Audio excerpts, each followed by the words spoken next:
Hello everybody, welcome back. Today as well we have got you another video. In this video I'll show you how you can fix Amazon Firestick not working on Sony TV problem. But before that, please do make sure to like our video, subscribe our channel, and without any further delay, let's get into it.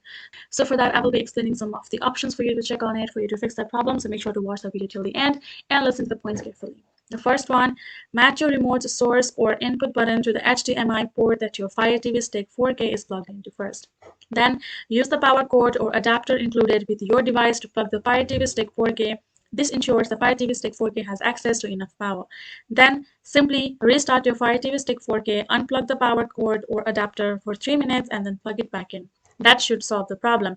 In case it is not solving, then remove the Fire TV Stick 4K from the HDMI port and plug it back in.